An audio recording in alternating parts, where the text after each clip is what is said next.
Donc en 7 mois, tu passes de 10 000 à 240 000 mensuels et tu passes... Le million de chiffre d'affaires. Le mindset pour moi, c'est 80%, voire plus. Plus il y a d'échecs, plus c'est dur, plus la récompense elle sera haute. Enfin, t'as tryhard pour toi, t'as investi en toi et que tout d'un coup ça tombe, tu te dis c'est possible. Eugène, hello, j'espère que tu vas bien. Ça va super, merci, et toi? Oui, ça va bien, je suis hyper heureuse de t'accueillir. On est aujourd'hui à Guangzhou, on a une vue qui est magnifique et je suis hyper heureuse de te présenter à toutes les personnes qui nous regardent aujourd'hui. L'équipe, je vous présente Eugène, je vais le laisser se présenter et ça fait un petit moment qu'on attend ce moment pour faire un podcast. Eugène, est-ce que tu peux te présenter? Alors moi c'est Eugène, j'ai 24 ans, je viens de Paris et je suis dans l'e-commerce depuis 1 an et demi maintenant. Trop bien. Est-ce que tu as grandi à Paris? Tu es né à Paris? Je suis né en Ukraine, à Kiev, parce que ma mère est ukrainienne et mon père est français. J'ai déménagé en France quand j'avais 4 ans et j'ai toujours habité à côté de Paris. Donc je suis allé au collège, lycée, etc. à côté de Paris. Et après le bac, j'ai jamais fait d'études. En fait, dès le début, je savais que c'était pas fait pour moi. Moi, je voulais faire de l'argent, je voulais voyager. Et bon, après le bac, j'ai quand même fait... je suis allé dans une école d'art dramatique. C'était pour 4 ans. Et au bout de 3 mois, en fait, j'en pouvais plus. Je voyais que les gens là-bas étaient passionnés. Moi, j'y allais et je me disais, mais je perds mon temps. Moi, je veux en fait faire du business, je veux faire de l'argent. Et après ça, je suis allé dans une agence de mannequins. J'ai fait genre 4 mois là-bas, j'en pouvais plus. Pareil, en fait là, c'était pas le truc de l'argent, c'était je voulais être libre et me dire tu dois faire ci, tu dois te mettre comme ça, tu dois porter ça me saoulait. Le cadre te dérange. Oui, en fait, avoir quelqu'un qui me dit quoi faire, ça je peux pas, tu vois. Okay. Je suis trop libre et du coup après, j'ai commencé à vendre des vêtements sur Vinted. À Paris, il y a un truc qui s'appelle Flipstar, c'est genre il y a plein de vêtements à 1 euro. Okay. J'achetais genre pour 30 vêtements, je les mettais sur Vinted à genre 15-20 euros. Mais non. Et du coup, après, je me faisais genre, au début, j'étais à 400 euros par mois, 900, et genre, j'allais genre jusqu'à 3000 euros par mois sur Vinted. Incroyable. Et jusqu'au moment où ils m'ont bloqué. Parce que genre justement, en fait, à l'époque, on ne pouvait pas faire ça. Okay. Et je me suis dit, vas-y, je lance ma boutique de fringues vintage. Okay. Et donc, pendant 3 ans, j'ai fait ça. C'est-à-dire que je vendais et sur Internet et je faisais des pop-up. Trop bien. Sauf que... À Paris essentiellement? Ouais. Avec les pop-up, on allait dans toute l'Europe. Ok. Avec mon meilleur pote, on allait dans toute l'Europe. Donc on a pas mal voyagé, mais le truc, c'est que... Tu sais, c'est une pièce par une pièce. Genre, tu vends une pièce, tu te fais 40 euros. Tu te vends une autre, tu fais 60. Ouais, donc tu es toujours limité. Oui. En fait, ton argent est très corrélé à aussi le temps que tu peux passer dessus. Parce que exactement, il faut sourcer. Ouais. Et vu que nous, en fait, c'était vraiment handpicking, c'est-à-dire qu'on allait sur Internet, on choisissait un par un les vêtements. Okay. Et du coup, ça prenait du temps pour faire genre 10 cas par mois. Il fallait vendre énormément. Et même si pendant les pop-up, il y avait un pop-up, on a fait genre presque 5000 euros en une journée. Ce qui est beau, ce qui est bien. Oui, parce qu'en fait, c'était à Amsterdam. Ouais. On était, il y avait la queue dehors et tout, parce que c'était un vrai événement, tu vois. Mais je savais qu'en fait, peu importe ce que je gagnais, moi, je voulais vraiment être libre et pouvoir voyager n'importe où. Oui, parce que là, finalement, tu étais quand même restreint à être physiquement présent pour vendre tes produits. Parce que je pouvais prendre des vacances quand je voulais, mais à un moment donné, il faut retourner, voir le stock et le vendre. Donc... Première expérience entrepreneuriale. Ouais. Est-ce que ça t'a quand même ouvert l'esprit et aussi tu passes à l'action? C'est un peu ton premier truc où tu gagnes ton propre argent. Mais finalement. c'était tellement dans une zone de confort parce que tu sais, j'avais rien appris, j'avais pas pris de formation ou quoi. Et genre, pour moi, c'était de la facilité. Juste, tu vends des vêtements, tu fais de l'argent et plus t'en vends, plus tu fais de l'argent. Et est venu le moment où, avec mon meilleur pote, on s'est dit, vas-y, on crée un vrai événement. Okay. On voulait créer un vrai événement. On a fait un shooting. On a vraiment, genre, on s'est donné à fond. Et genre, on cherchait un lieu. Et genre, 1 mois avant l'événement, je lui ai dit non, moi, je veux plus être dans ça. Et c'était un soir, j'étais posé chez moi et je me suis dit, mais en fait, je vais pas être heureux comme ça. Je suis pas heureux comme ça. Peu importe l'argent que je fais, je veux pas faire ça. Et je lui ai dit, ouais, en fait, je me détache du projet. Okay. Donc lui, il a fait tout seul et là, maintenant, il est hyper épanoui dans ça et il fait beaucoup d'argent et il est trop content pour ça. Et tant mieux. Et c'est là que je me suis dit, ok, à l'époque, j'avais plus du tout d'argent parce que c'était l'été et du coup, on faisait pas de pop-up. Ok. On était en septembre, j'avais plus d'argent. Et je savais que, enfin, j'avais cette idée d'e-commerce. Parce que je savais déjà ce que c'était le dropshipping, l'e-commerce depuis genre plusieurs années. Mais tu t'étais jamais lancé? Oui, en fait, vu que j'avais cette zone de confort-là avec la boutique vintage, Ouais, tu t'es dit à quoi bon finalement Ouais, tu vois, réapprendre genre- quelque chose. Exactement. Bien sûr. Ok. et là, je me suis dit, mais en fait, c'est ça que je veux faire. Je te jure, il y avait des moments où je pouvais même pas m'acheter à manger parce que j'avais pas d'argent. Et je me dis, ok, là, je vais acheter une formation. Je vais aller chez ma mère. J'ai regardé toute ma chambre. J'ai dit, ok, je vends tout. J'ai tout mis sur le bon coin. Les livres, il y avait un truc où on pouvait ramener des livres et se faire tu sais, Ouais. payer Récupérer pour les l'argent, livres. ouais. Et j'ai amassé comme ça en une semaine 800 € en revendant absolument tout dans ma chambre Et ton but c'était d'avoir de l'argent pour te lancer en e-commerce finalement. pour acheter une formation. Pour acheter une formation. C'est même pas genre pour payer des pubs ou quoi, mais c'était juste pour me former. Bravo. Parce qu'en fait, je Franchement, m'étais bravo. dit, ouais, en fait, sur YouTube, il n'y aura pas les infos que je veux. Je me disais, en fait, il y a tout le temps un truc, Qui manque. ouais, tu Ouais, vois. ouais, ouais. Et je me dis, vas-y et tout, je vais économiser pour acheter la formation. Et je crois que c'était mi-octobre, j'achète une formation d'e-commerce. Ok. Et du Donc coup, là on est à mi-octobre 2023. ouais, On est d'accord. Ok. Raconte-nous Et- après cette première expérience. Parce que là, alors je tiens quand même à dire, c'est dingue parce qu'il y a beaucoup de gens qui pensent que il faut forcément beaucoup d'argent pour investir en soi. Toi, tu es allé à vendre jusqu'à tes derniers livres Ouais. et tout pour investir en toi. ah oui, mais parce qu'en fait, moi, je savais que si je prends ce type d'action-là, ça allait me revenir à moi, tu vois. Bien sûr. 1er novembre, je lance ma première boutique et Ouais. vu que j'avais pas d'argent, j'avais fait en organique. C'est-à-dire Ok. que tous les jours, j'ai posté 6 TikTok. Donc premier produit, tu fais ta boutique et là tu dis j'ai pas d'argent pour la publicité. Oui, et de toute façon, en fait, dans la Et formation, je maximise. ils apprenaient pas trop la pub, tu vois. C'était Ok. plus en mode contenu organique, blabla et tout. Et en fait, en prenant Bravo. la formation, je me rendais compte qu'en fait, tout ce qu'il y avait dans la formation, je le connaissais déjà parce Ok. que moi, j'étais hyper curieux de tous les Américains sur le dropshipping, Ouais. l'e-com. Du coup, en fait, je suis allé sur YouTube, j'ai regardé toutes les vidéos d'e-com, Ouais, genre sur TikTok organique des États-Unis, et j'ai fait avec ça. trop bien. Donc finalement la formation t'a pas vraiment servi. Mais c'est bien, ça t'a donné une impulsion de départ. Oui, surtout que c'était pas la dernière, tu vois, Ouais. parce qu'après, tous les mois, j'achetais une nouvelle formation sur un nouveau sujet. Mais du coup, je lançais et tout. Et tous les jours, 6 TikTok. Et je me Ok. suis dit, en fait, si je poste 6 TikTok par jour, tous les jours, Eh bien, un moment où ça paye, ah oui. bien sûr. Et du coup, le 1er novembre, je fais ça, tous les jours, blabla. Et arrive la semaine du Black Friday, Donc on est en novembre, ouais. exactement. Et la semaine du Black Friday, je poste une vidéo. Et la vidéo, genre, en un jour, elle fait 200 000 vues. Waouh. En 4 jours, elle fait 1 million. Et avant ça, t'avais pas eu de TikTok qui avait vraiment pété. Non, mais je faisais genre, je pense, du 1er novembre au genre 23-24, j'étais à 1005 de CA. De chiffre d'affaires. Donc Ouais. t'avais quand même déjà fait tes premières ventes. Oui, oui. En fait, postant j'ai en fait, organique. mon anniversaire, c'est le 3 novembre, et j'avais fait ma première vente le 3 novembre. Tu t'es senti comment pendant cette première vente? Ah, mais j'ai pleuré. En fait, je m'en rappelle très bien, j'étais avec mon meilleur pote, je l'avais accompagné pour faire du sourcing pour sa boutique vintage. Ouais. Et moi, j'étais revenu chez moi et tout. Et là, j'étais dans ma chambre. Et là, je vois Shopify, première vente. Et je me dis, c'est le jour de... ça, c'est un signe, tu vois. Ouais. Et j'ai pleuré. Et je suis allé voir ma mère. J'ai dit, maman, maman. C'est incroyable. Cette sensation de la première vente, en plus quand t'as tryhard pour toi, t'as investi en toi et que tout d'un coup ça tombe, tu te dis c'est possible. Oui. Moi, C'est pas première que les fois- ouais, autres. C'est pas que les autres. Et moi, la première fois que j'ai eu cette sensation aussi, je me suis dit, ah mais là, en fait, tout est possible. Tu sais, t'as l'impression que tout Ouais. est possible et ça t'ouvre d'autres portes.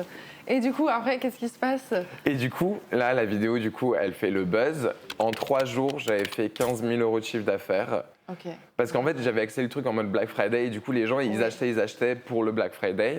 Et je m'étais rendu compte, OK, là, je viens de changer de vie. Ouais.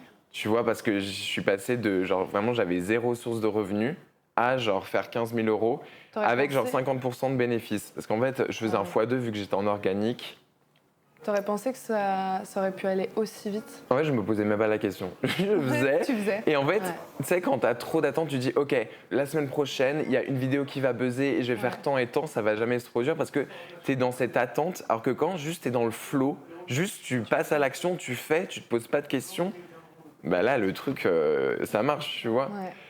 Et après, vient décembre, je continue à poster trucs et tout, tous les jours des TikTok. Et je mets en Spark Ads sur TikTok. Mais en fait, vu que je faisais un x2, bah, la marge, elle n'était pas hyper intéressante. Ok. Donc j'étais genre à 15% de bénéfices et tout avec TikTok organique. Et bref, avec cette boutique-là, en fait, plus les mois passaient, plus ça s'essoufflait. Je lançais de nouveaux produits, ça prenait pas. Et en plus, c'est tellement chronophage.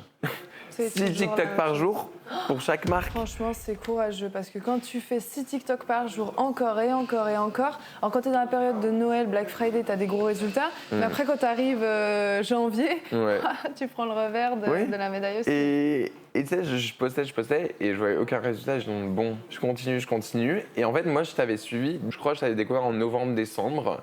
Et j'étais non, mais c'est iconique et tout parce que, en fait, tu parlais de choses que j'avais jamais entendues avant, tu vois, genre des manières de réfléchir par rapport au branding, par rapport au site, par rapport à, oui, tes techniques d'e-com. C'est des choses que, ouais, je voyais pas forcément genre, chez les autres e-commerçants français ou américains. Et du coup, genre, ça m'intéressait trop. Et quand tu as dit que, que tu préparais une formation et tout, je me suis dit, OK, je vais l'apprendre et tout, nanan. Donc Et c'était vraiment au tout début, parce que moi quand je me suis lancée sur les réseaux, ouais, c'était la même année, c'était en début 2023 où je m'étais lancée. Donc c'est vrai que tu étais presque là au tout début. Ah, mais et donc dans la oui, t'avais genre BWA. 1000 abonnés, je crois, Ouais. et j'étais là. Merci T'étais pour à ton Malte soutien avec aussi. genre les lights derrière, C'était mon multicolores. premier petit setup. Je disais, vas-y, je fais des lumières, trucs de gaming. Incroyable. Et qu'est-ce qui était un peu nouveau pour toi dans la manière de ce que j'apprenais? C'était plutôt le côté KPI, optimisation et tout? Non, déjà la vision long terme. Oui. Et aussi, ouais, que en fait, c'était plus par rapport au branding. Tu parlais de choses genre, ouais, on veut créer une vraie marque et genre, tu sais, tourner la boutique de drop basique en un vrai truc, genre qui inspire confiance et qui, voilà, fait aux clients acheter parce qu'on a créé vraiment un univers autour de ça. Et donc, c'est ça qui m'intéressait de ouf. Trop bien. Et donc tu regardais mes vidéos et là on est au mois de novembre où tu fais toi de l'organique, mais tu sens que ça commence à un petit peu. Ouais, et en fait, tu s'épuiser. sais, c'est trop stressant quand, genre, ton chiffre d'affaires, il dépend de la vidéo que tu fais. Et qu'au bout d'une semaine, la vidéo, elle s'épuise et tu dois en recréer d'autres. Ouais, t'es dans une course Oui, constante. et je faisais tout le temps les mêmes vidéos parce que je me disais, c'est ça qui va buzzer. Enfin, c'était trop Oui, et puis quand chiant. t'as une chose qui fonctionne, tu le refais parce que tu te dis ça va refonctionner sauf aussi. que des fois, il faut juste tester d'autres concepts. Ouais. Et du coup, ouais, dès que tu as annoncé, c'était en mars, j'ai rejoint la formation. On a regardé juste avant toi et moi le 18 mars, alors que j'ai sorti la BWA le 14 mars. Donc 4 jours après, on a eu l'appel ensemble. Ouais. Et c'est vrai que je me souviens même de notre premier appel où tu m'as dit go. T'as même pas réfléchi, tu m'as dit vas-y. Je t'ai même pas demandé le Ouais, prix. tu m'as même pas demandé. Tu m'avais même pas demandé. Tu m'as dit vas-y, je suis là. Et oui. Et en plus, je t'avais dit à cet appel-là, ouais, mon goal là, avant la fin de l'année, c'est de faire 10 000 euros de bénéfices avec ma marque par mois. Ouais. Et je me rappelle, c'était mon goal, tu vois. Et ça a été beaucoup plus vite. On parlera de tes résultats là.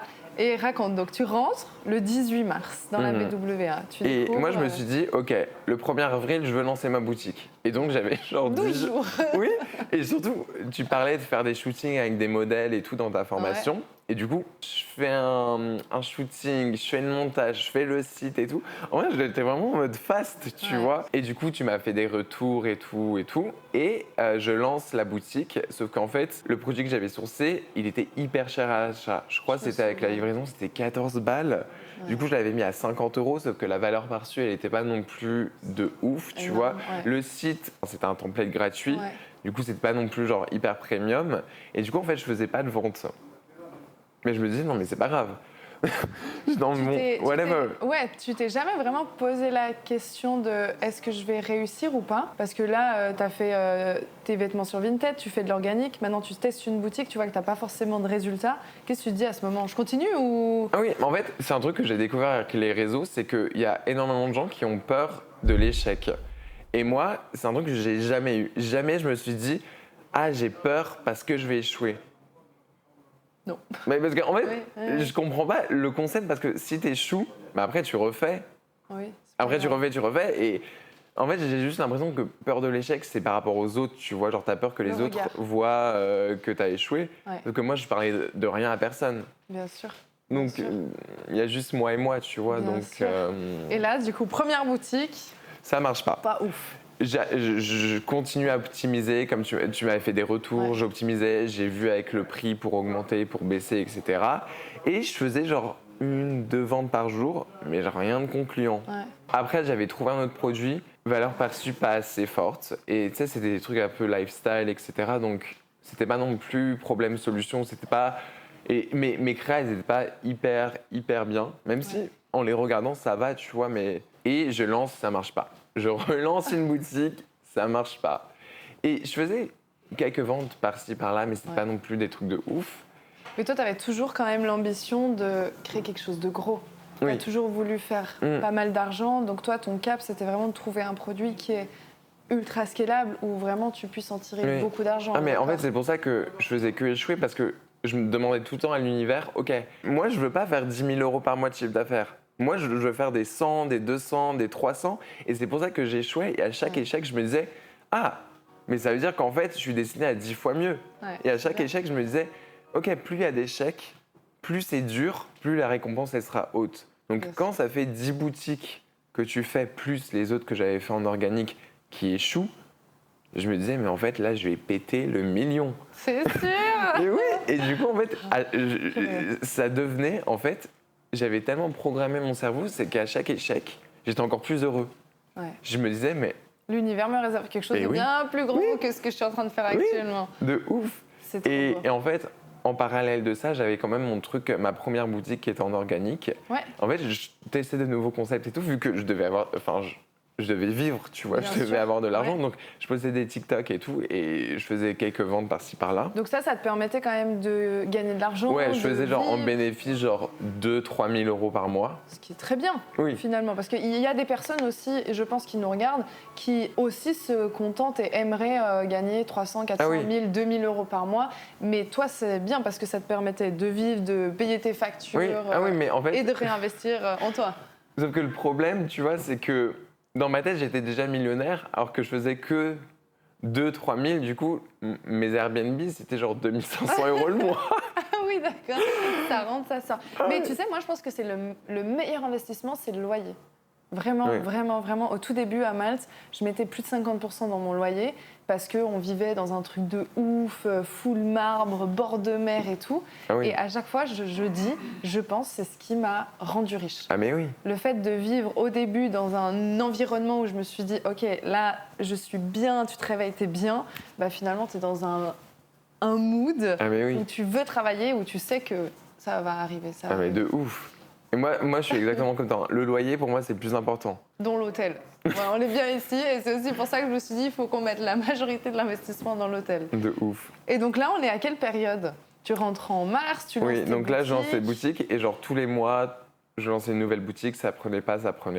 Vient juillet. En fait, avant, j'étais à Barcelone et en juillet, j'ai pris un Airbnb genre à 800 euros par mois dans une campagne en Espagne. Et je me dis, ok, je vais me focus business. Ouais. Parce que ça, à Barcelone, je sortais, il y avait la plage et tout. La fête. Donc j'étais un peu défocus et je m'étais dit, vas-y et tout, je m'enferme dans le Airbnb et je bosse. Et j'avais lancé une boutique et c'était la première fois où j'avais de meilleurs résultats que mes boutiques précédentes en ads. Parce qu'en fait, pour moi, genre, avoir une boutique qui marche de ouf en ads, c'était genre un mythe. Parce que genre, j'arrivais jamais, tu vois. Ouais, tu n'y étais pas encore arrivé. Oui, et là, genre, j'y arrivais, sauf que c'était un peu bof, mais je continuais. Mais en parallèle, tu as quand même appris énormément de choses. J'imagine que tu n'avais pas pu apprendre en organique dans les rouages de la publicité. Ah oui. Et ça, c'est indispensable si tout d'un coup, tu veux passer certains niveaux, certains millions. Tu es obligé d'avoir ce levier de publicité. Et là, tout ce parcours, même si tu as de l'échec, tu as un apprentissage de dingue. Ah mais oui. Après, il y a eu août et après septembre, je suis arrivé à Malte. Oui, premier événement. Et en fait, avant d'arriver à Malte, je m'étais dit, ok, la prochaine fois, au prochain événement, je veux être l'élève qui fait le plus de chiffre d'affaires. Et j'avais écrit ça dans mon bloc-notes.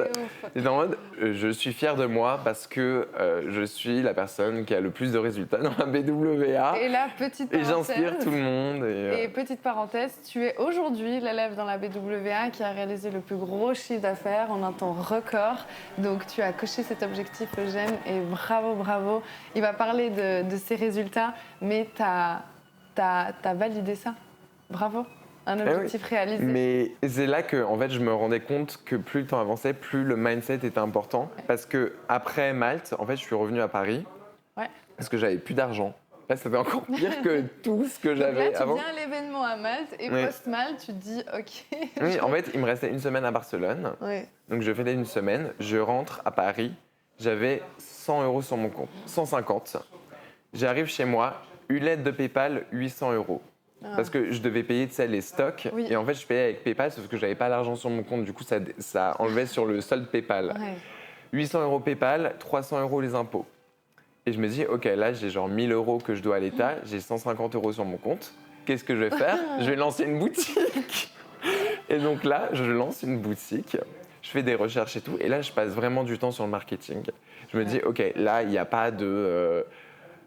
En fait, je me disais, faut que ça marche, mais j'avais pas d'attente comme j'aurais pu avoir dans mes anciennes boutiques où je me disais, OK, première semaine, ça va péter. Non. Là, juste, en fait, j'étais dans le flow. J'avais vu ce produit-là. J'avais lancé, j'avais vraiment travaillé pour que ça soit hyper sentimental, pour que vraiment les gens, ils voient sur le site et ils achètent direct parce que ça va changer leur vie. C'était ça le marketing. Et j'avais lancé avec 50 € par jour les pubs. Donc, je me suis dit, dans 3 jours, c'est 0. Mais je ne m'étais même pas posé la question en mode il me reste 150 € quoi. Je m'en fous, je lance. Premier jour, je lance avec 50 €, je fais 150 de CA. OK. Donc ROS de 3. Et là, tu te dis quoi? Et je me dis, OK, il y a un truc à faire, tu vois. Il y a quelque chose. Au moins, je peux payer encore 3 jours de suite les ads. Et donc, au bout d'une semaine, je me dis, OK, là, j'avais fait genre 700 € de chiffre d'affaires, je crois. Et j'étais en mode, OK, là, j'ai l'argent pour acheter un mini-stock. Donc là, je vais sur Internet, je cherche. Et là, juste quand tu as lancé, tu as fait des pubs sur Meta. Ouais. OK. Que sur Meta. J'avais juste mis 3 vidéos. C'était du scrapping de contenu. J'avais même pas fait de shooting ou quoi. Je voulais vraiment me lancer en mode faire une preuve de marché, tu vois. OK. Donc là, tu passes 700 € de chiffre d'affaires et tu te dis quand même, il faut que je trouve le produit. Oui. Il faut que je le source, ce produit. Donc là, je suis en Internet, je cherche, etc. Je trouve une usine, je demande le MOQ, elle me dit 100. Donc 100 unités. Et donc, le produit était à 3,50 €. Je me dis, mais parfait. Je paye 350 €. Je passe commande, j'envoie un mail aux meufs qui avaient passé commande. En leur disant, il y a du retard, mais ça arrive. Voilà. Et elle me dit, je lui envoie le design de mon produit, etc. Parce que directement, elle m'a dit, oui, tu peux faire le label, l'étiquette. Du coup, je lui envoie, etc. Et elle fait la production, etc. Sauf que ça met genre 3 semaines. Et moi, les ads, elles continuent à tourner. Sauf qu'en fait, je vois que j'ai beaucoup plus que 100 unités à faire produire. J'avais énormément de retard. Donc là, il y a quand même beaucoup de choses qui se passent parce que c'est le début, tu lances tes ads, c'est en train de vendre, tu vois que c'est en train d'augmenter. Mais de l'autre côté, il faut sourcer le produit, il faut faire le packaging, tu dois attendre ton packaging et tes produits, mais les ventes commencent à monter. Ah oui, j'avais même pas d'agent ni rien. En fait, j'avais envoyé un message du coup à la meuf de l'usine. Je lui ai dit, meuf, tu vas me trouver un agent. Tu vas me trouver un truc et tout. Elle était en OK, dear friend. T'inquiète, je gère. T'inquiète et tout. Elle m'envoie un agent et tout. Et en fait, les 100 premières unités, elle me les a envoyées chez moi. Parce que moi, je me disais, vas-y et tout, je vais les envoyer direct, comme ça va être plus rapide. Et là, du coup, on est le premier mois quand il se passe ça. Ouais. Mais après, en fait, ça, c'était juste les 60 premières clientes qui ont eu ça. Parce que le reste, en fait, mon agent leur a envoyé les produits directement depuis la Chine. Très bien. Ils ont attendu 2-3 semaines, mais au moins, c'était pas 2 mois, tu vois. Oui, bien sûr. Et en fait, à cette époque-là, en fait, j'avais pas du tout optimisé les coûts ni rien. En fait, juste je vendais. J'étais là en mode, bon, c'est bon. Et en fait, j'arrivais à avoir genre 40% de bénéfice avec genre quand même le produit, il représentait 38%. Avec la livraison, il représentait 38% du... Le retour sur investissement publicitaire était bon. Oui, parce qu'en fait, je postais aussi en organique sur Insta. En plus, OK. En fait, j'étais que Meta et je postais sur Insta en organique et j'avais une vidéo qui avait grave pris, etc. Plus les ads qui tournaient et c'est ça qui me permettait d'avoir un bon ROS. Donc, octobre, j'avais fait 10 000 € de chiffre d'affaires. Qui est ton premier mois. Ce qui est quand même pas mal. Oui. Un premier mois, 10 000, là, tu te dis quand même, t'es sur quelque chose. Là, j'étais en mode, OK, là, j'ai payé PayPal, j'ai payé les impôts. J'étais en mode, OK, c'est bon. Novembre, j'ai fait 50K. Donc, x5. Ouais. C'est beau. Parce que, en fait, je créa. Tous les jours, j'étais là en train de faire du montage sur mon petit tel comme ça, sur CapCut. Tu montais sur le téléphone? Oui. Oh là là. Oui, parce qu'en fait, mon ordi, il buguait trop. OK. Et c'est comme ça, en fait, que j'ai appris le montage vidéo, enfin, je savais très bien faire du montage vidéo, mais genre vraiment les codes Les en codes mode, de la créa. j'arrivais à des hooks insane, parce que justement, en fait, je laissais pas une seconde avec le même plan. Ouais. Chaque genre 0,2 secondes, je changeais de plan, et des trucs dégueux, des trucs vraiment genre scandaleux, et ce qui faisait que les gens, ils accrochaient. Novembre, 50K. Décembre, je reçois enfin, ça se débloque, les 100 unités. Ouais. Je peux envoyer aux premières clientes et aux créatrices de contenu. Et c'est là vraiment que ça a pris parce qu'il y a eu vraiment genre du fast cam avec des vrais gens, avec mon packaging. Et là, ça pète de ouf. Et donc, mois de décembre, je crois 130K. Donc là, tu fais 10 000, 50 000, 130 000 Ouais. sur le mois. 130 000 sur le mois de décembre. Avec à chaque fois genre 40-45% de bénéf. Et C'est ah oui, en fait, content. ça a vraiment Ouais, pété vraiment. à partir du 25 décembre. Ok. À partir de Noël, en fait. Là, c'est joyeux Noël. Oui, j'étais à 15K day. Enfin, c'était vraiment. Voilà, jusqu'au moment où. En fait, il y avait tout d'un coup. C'est-à-dire que je faisais 15K day, mais j'avais rupture de stock sur un des produits qu'il y avait dans le bundle. Ok. Sauf que moi, j'étais trop intéressé par l'argent, tu vois. Je me disais, non, mais on continue à vendre. Ouais. Le plus important, c'est avoir de la trésor, c'est avoir de l'argent. Après, gérer, tu vois, les humains, c'est plus facile. Ouais. Tu as juste à leur envoyer un message, s'excuser, leur expliquer, etc. Et ça se passe. Donc, on fait ça, sauf que moi, je pensais que le deuxième produit allait arriver début janvier. Le temps passe, il n'arrive pas, il n'arrive pas. En plus, il y avait le nouvel an chinois qui arrivait. Oui. Donc, pendant genre 10 jours, ça allait pas pouvoir envoyer les commandes. Donc, j'étais en mode parfait. Je vais pouvoir faire un mini rebranding. Ouais. Comme ça, début février, j'attaque avec de nouvelles créas, de nouvelles UGC. Et je scale au max, tu vois. C'est trop bien. Et c'est ce qui s'est passé. Janvier, 180K, je crois. Février, pareil. Mais là, en parallèle, tu optimises. Tu te dis, OK, qu'est-ce qui est bien, qu'est-ce qui est pas bien, qu'est-ce que je peux changer, améliorer. Tu passes aussi avec Mo en tant qu'agent, il me semble. Ouais. Ça, c'était, je crois, fin décembre, Fin début décembre. janvier. Ouais. Je vous mets en contact. Là aussi, toi, ça te permet d'optimiser ta logistique, d'avoir quelqu'un qui parle aussi anglais, qui puisse gérer bien les choses. Oui, parce qu'en fait, mon ancien agent, il n'est pas hyper gentil. Enfin, des fois, Ouais. tu sais, je lui envoie un truc, il me répond juste OK avec un point, alors que c'était une question que je posais. Et les coûts étaient beaucoup plus élevés avec l'autre agent. Donc, avec Mo, j'ai réussi à plus optimiser. En parallèle, j'avais aussi négocié avec l'usine pour avoir des prix plus attractifs. Ouais. J'avais aussi sourcé un autre produit, que de l'optimisation, tu vois, pour réduire au maximum les coûts. Donc, je suis passé de 38% à genre 24%. Ce qui est énorme. Bah oui, j'ai gagné genre 14%. C'est Donc, gigantesque. oui, sur 100K, ça fait genre 14 000 euros. Et du coup, oui, en fait, avec les vidéos que je poste, etc., j'étais en mode en même temps sur TikTok, en même temps sur Meta. Ce qui me permettait en fait de pouvoir vraiment, genre, les gens qui étaient sur TikTok, ils voyaient mes pubs après sur Insta et inversement, du coup, ils étaient genre harcelés par mes pubs. Et du coup, en fait, tu sais, les gens, quand ils ont harcelé, après, ils achètent. C'est un engouement aussi, c'est un effet cumulé de tout. Oui, et là, même maintenant, il y a des gens sur TikTok qui font des vidéos sur ma marque en mode « Ah, j'ai reçu, j'ai trop hâte et tout ». C'est incroyable. Et tu sais, il y a plein de gens en fait qui revendent aussi mes produits dans leur boutique, genre sans même me demander. Ils passent des commandes à 3 000 euros. C'est incroyable. Et je vois, genre des fois, je scrolle sur TikTok et je vois, genre, ouais, on a cette marque-là, Une gamme, oui, de chez eux, dans notre magasin et tout. Et je suis là en mode. C'est quelque chose que tu développeras à terme? Le B2B, pour l'instant, ça m'intéresse pas. Ok. Parce que, en fait, je sais que ça va représenter 10% si je suis gentil, mais je sais que ça va me prendre tellement de temps Ça prend du temps. et, de surtout, l'énergie. là, t'es dans une phase montante, ta marque, elle a même pas une année, t'as tout intérêt à continuer à focus. Mais après, c'est plus pour l'image, tu vois, le fait d'être, par exemple, distribué en pharmacie ou dans des enseignes de cosmétiques. Ça met, parce que j'ai reçu bien plein de sûr. messages de gens qui sont « Ah, vous n'êtes pas distribué là ou là ». Et ça met la marque dans notre niveau. Donc peut-être, tu vois, mais pour l'instant, moi, je suis 80-20. Il y a un process, oui. je te donnerai aussi le process, comment toi, tu pourrais le mettre en place. Je te donnerai ça en post-vidéo, grave. Et donc là, on est en mois de mars. Là, c'est où tu as tout optimisé. Tu es passé avec Mo, tu as optimisé tes coûts.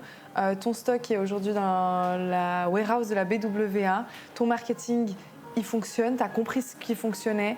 Les créatifs, tu sais aussi ce qui fonctionne. Tu crées ton propre contenu sur tes créas, sur ton site. Là, il y a tous les voyants verts pour scaler. Ouais. Et tu Donc fais- là, je sais enfin, les créas qui marchent, je refais les mêmes, j'optimise et tu sais, je me pose pas de questions, juste je fais les créas, je les mets dans un ad set broad Ouais, et tu je laisse lances. tourner, tu vois. Pareil sur TikTok, je poste 2 TikTok par jour. 2 jours après, je les mets en Spark Ads et c'est tout. Et là, du coup, le mois de mars, tu fais combien de chiffre d'affaires? 230 000. Donc tu passes de 180 à 230 000. Et là, on est aujourd'hui le 30 avril et tu clôtures un mois à combien? 240, 245. Donc en 7 mois, tu as une évolution qui est exponentielle. Tu passes de 10 000 à 240 000 mensuels et tu passes... Le million de chiffre d'affaires. Bravo. Tu m'as montré un screenshot juste avant. 1 22 000. Ouais, j'ai regardé hier, j'ai pleuré. Hein.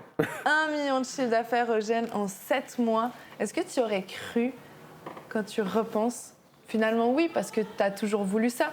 Ça paraissait évident et aujourd'hui, Oui, c'est mais là. en fait, je te jure, en octobre, j'avais photoshopé des dashboards Shopify. Et j'avais d'ailleurs photoshopé la miniature de cette vidéo. Oui, qu'on peut quand même afficher Oui. sur la vidéo. Ceux qui regardent, vous pouvez regarder. C'était quelque chose que tu voulais réaliser. Ouais. C'était Et de parler là, aujourd'hui, et expliquer ton histoire. oui. Parce qu'en fait, c'était même pas genre m'afficher sur YouTube ou quoi, c'était juste en fait me dire, me mettre dans le mot. positionner. Oui, voilà, me Ouais. mettre en mode, ok, là je suis le gène qui fait 200 cas par mois. Et tu sais, genre quand tu as ça dans la tête, tu mets les actions en place qui sont de ce genre de type de ce genre personne. de Et en choses. fait, mes dashboards Shopify, c'était 50 000 euros par mois. Pour moi, j'étais en mode, je veux faire 50 000 euros par mois de chiffre d'affaires avec genre 15 cas de bénéf Ouais. et je serais très bien. Et là, tu fais un 240 000 Ouais. pour le mois d'avril. Et je suis pas satisfait. Et t'es pas encore satisfait, Non, mais pourtant... je suis grateful, mais Ouais. quand je dis je suis pas satisfait, c'est que je veux pas m'arrêter là. Non, tu Je veux veux- continuer, oui. tu veux optimiser, mais je pense que là, le mois prochain et ce qui va arriver au fil de l'année, ça va être encore mieux. Là, tu es venu en Chine, tu es venu sur place, donc déjà, ça c'est un pas. Tu as rencontré Mo, tu as rencontré ton usine, tu as vu aussi des nouveaux produits. Est-ce que ça t'a ouvert l'esprit sur des nouvelles choses aussi, des nouvelles collections, Ah, des mais- nouveaux concepts? En fait, c'est tellement inspirant, tu vois, de rien que parler avec tout le monde, rien qu'avec genre 1 ou 2 phrases, tu remets tout en question et tu as l'impression que tu vas faire x10 Ouais. parce que tu as des nouvelles idées et tu partages et surtout voir les humains en fait qu'il y a derrière les convos WhatsApp Ouais. et autres et voir à quel point tout le monde est accueillant et bien sûr il y a du business derrière mais quand tu travailles avec des gens qui sont vraiment passionnés et qui sont là pour genre t'aider et qui des veulent en fait objectifs genre Ouais. voilà l'accueil qu'on a eu dans l'usine moi mon agent elle m'avait dit qu'on allait dans mon usine mais en fait moi je croyais qu'elle savait pas trop et qu'elle me disait ça comme ça et quand on est arrivé et que j'ai vu la fille avec qui je parle de mon usine, avec qui je parle depuis le début de ma marque, et elle était trop heureuse de me voir et moi aussi.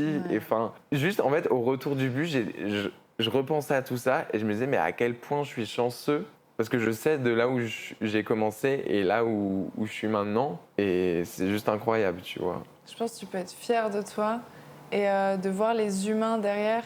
Je pense que c'est très fort. Et quand tu parlais de création de marque, moi, c'est ce que j'ai voulu essayer de véhiculer. Je suis contente que j'ai réussi à le véhiculer bien aussi et qu'aujourd'hui, tu peux, j'arrive à transmettre ça et que tu sois venu en Chine. Je pense que tu as saisi aussi toutes les opportunités sur ton passage. Je t'ai pas trop posé les questions. Je t'ai dit, vas-y, je fais, j'essaie et j'essaie de vivre aussi les choses. Et c'est ouf quand même, tu dis, la fille que tu as contactée au tout début sur la plateforme pour ton stock, aujourd'hui tu la rencontres et vous en êtes là. C'est trop bien. Bravo C'est incroyable. Eugène. Bravo, Merci. bravo. Aujourd'hui, c'est quoi la vision de ta marque? Ou de toi? C'est quoi la vision pour ta marque, mais c'est quoi la vision pour Eugène en tant que personne aussi? En fait, ce qui est marrant, c'est que là, tu vois, on parle des chiffres, mais je bosse vraiment pas beaucoup par jour. Et Combien de temps tu travailles par jour ou par semaine? le max, c'est genre 4 heures. Par jour. Ce qui est bien. Mais il y a des jours, enfin là par exemple depuis que je suis en Chine, j'ai pas bossé, mais je suis genre à 8 cas par jour. Alors je touche pas. Travailler moins, gagner Oui, plus. parce C'est que bien. en fait, le fait d'être flemmard, ça me permet de regarder ma to-do list et me dire ok, qu'est-ce qui me rapporte vraiment de l'argent? 80 mois. Oui, voilà. Ouais. Donc faire genre je sais pas, changer un truc sur le site, ça va rien changer. Mais par Ouais. contre, écrire un script impactant, ça va changer. Ouais. Donc ça, je le fais. Et voilà, tu vois. Et je sais qu'en fait, en déléguant, comme je t'avais dit, en déléguant certaines parties comme le montage ou des trucs qui sont trop chronophages. Et là, je vais pouvoir amener la marque encore plus.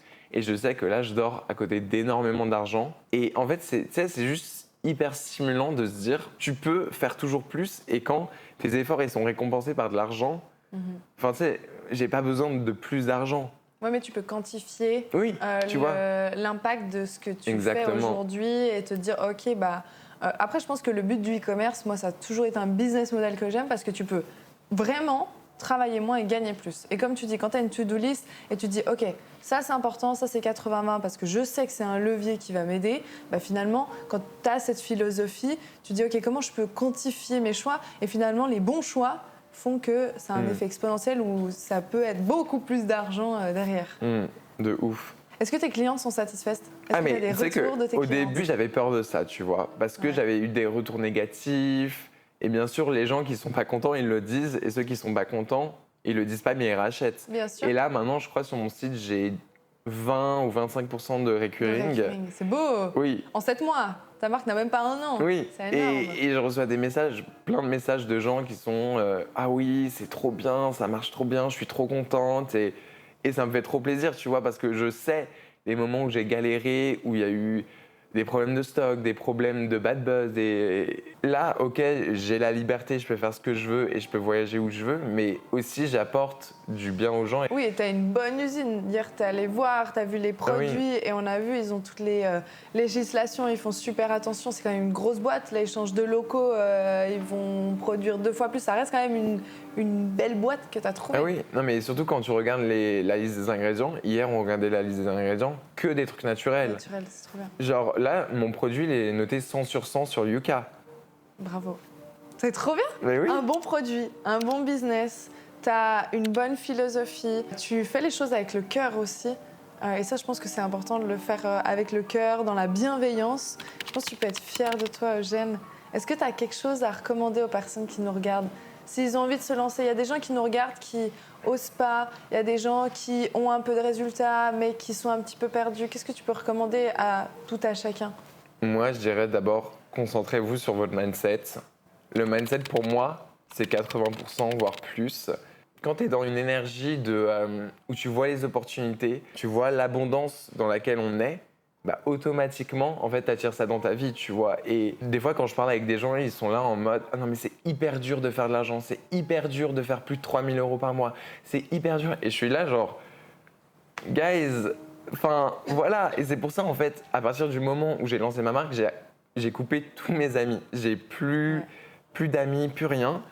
Parce que je partageais plus les mêmes valeurs. Et quand tu te lèves le matin, tu regardes ton dashboard Shopify, un Photoshop avec marqué 50 000 €, et tu sais que je pleurais, je regardais ça, et je m'étais convaincu que j'avais fait 50 000 €, alors que j'avais genre 300 € sur mon compte, et j'étais en mode, je suis tellement fier de moi, et genre, je regardais, et c'est devenu ma réalité parce que j'étais dans cette énergie-là de, je prends les bonnes décisions parce que je suis dans la bonne énergie. Et pour moi, vraiment, le mindset, c'est plus important, et les créas.